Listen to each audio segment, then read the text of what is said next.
নমস্কাৰ বন্ধু বান্ধৱীসকল, আজি আমি ইণ্ডিয়ান হিষ্টৰীৰ এটা অতি গুৰুত্বপূৰ্ণ টপিক বৈদিক সভ্যতা বা বৈদিক সংস্কৃতিৰ বিষয়ে পঢ়িম। তো অলপো দেৰি নকৰাকৈ বলক ভিডিঅ'টো আৰম্ভ কৰোঁ। কুৱেশ্যন নাম্বাৰ 1 কুৱেশ্যন নাম্বাৰ 1টো চাব। আৰ্য শব্দৰ আক্ষৰিক অৰ্থ হ'ল। আৰ্য শব্দৰ আক্ষৰিক অৰ্থ কি? ইয়াৰ ৰাইট অপশ্যনটো হৈ যাব অপশ্যন নাম্বাৰ 2 শ্ৰেষ্ঠ বা কুলীন। কুৱেশ্যন নাম্বাৰ 2টো চাব কি কৈছে। আদিম আৰ্যসকলৰ বিষয়ে তলৰ কোনটো কথা শুদ্ধ নহয়?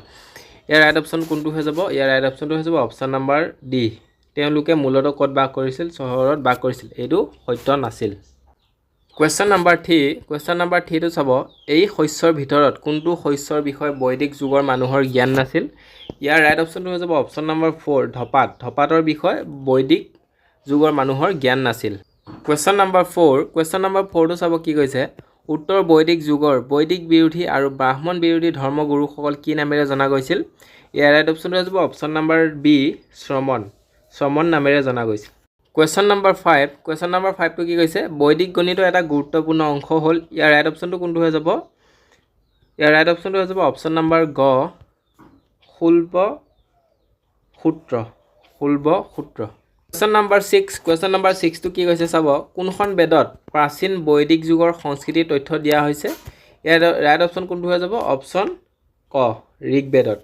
কুৱেশ্যন নাম্বাৰ 7টো কি কৈছে চাব। মুঠ বেদৰ সংখ্যা কিমানখন? ইয়াৰ ৰাইট অপশ্যনটো কোনটো হৈ যাব? ইয়াৰ ৰাইট অপশ্যনটো হৈ যাব অপশ্যন নাম্বাৰ 3 4খন। মুঠ বেদৰ সংখ্যা কিমানখন? 4খন। কুৱেশ্যন নাম্বাৰ 8টো বহুত ইম্পৰ্টেণ্ট কুৱেশ্যন হয়। কি কৈছে চাব। ভাৰতৰ জাতীয় পতাকাত ব্যৱহৃত সত্যমেৱ জয়তে শব্দ কোন উপনিষদৰ পৰা লোৱা হৈছে? ইয়াৰ ৰাইট অপশ্যন কোনটো হৈ যাব? অপশ্যন নাম্বাৰ 1 মুণ্ডক উপনিষদৰ পৰা লোৱা হৈছে। কুৱেশ্যন নাম্বাৰ 9টো চাব।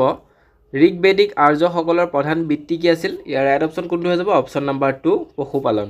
কুৱেশ্যন নাম্বাৰ 10টো কি কৈছে। ভাৰতীয় সংগীতৰ মূল গ্ৰন্থৰ নাম কি? ভাৰতীয় সংগীতৰ মূল গ্ৰন্থখনৰ নাম কি আছিল?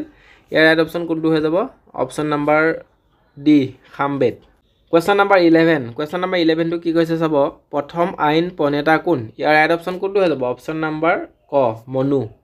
কুৱেশ্যন নাম্বাৰ 12টো কি কৈছে। কৃষ্ণ ভক্তিৰ প্ৰথম আৰু প্ৰধান গ্ৰন্থ হ'ল। ইয়াৰ ৰাইট অপশ্যন কোনটো হৈ যাব? অপশ্যন নাম্বাৰ খ শ্ৰীমদ ভাগৱত গীতা।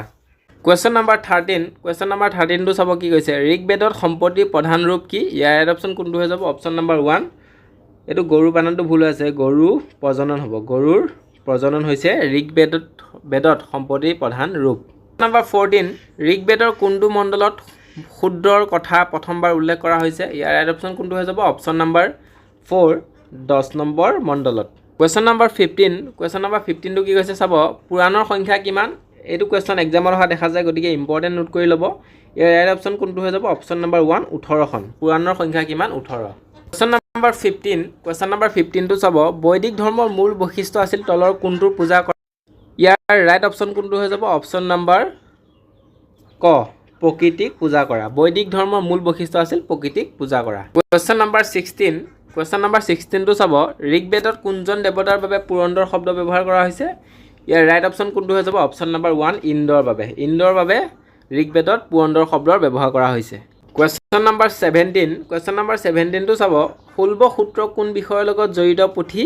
ইয়াৰ ৰাইট অপশ্যনটো হৈ যাব অপশ্যন নাম্বাৰ ক এইটো ক দি ল'ব জ্যামিতিৰ লগত জড়িত। শুল্ব সূত্ৰ কোনটো বিষয়ৰ লগত জড়িত? জ্যামিতিৰ লগত। কুৱেশ্যন নাম্বাৰ 18টো চাব কি কৈছে। আৰ্যসকলে বাহিৰৰ পৰা ভাৰতলৈ আহি প্ৰথমে ক'ত বসতি স্থাপন কৰিছিল? ইয়াৰ ৰাইট অপশ্যনটো হৈ যাব অপশ্যন নাম্বাৰ 1 পাঞ্জাৱত। কুৱেশ্যন নাম্বাৰ 19টো চাব। বৈশেষিক দৰ্শনৰ প্ৰবক্তা কোন? ইয়াৰ ৰাইট অপশ্যন কোনটো হৈ যাব? Option number 3 উলুক Kanad. Question number 20টো চাব। ঋগ্বেদৰ কোনটো মণ্ডল সম্পূৰ্ণৰূপে হোমৰ বাবে উৎসৰ্গিত?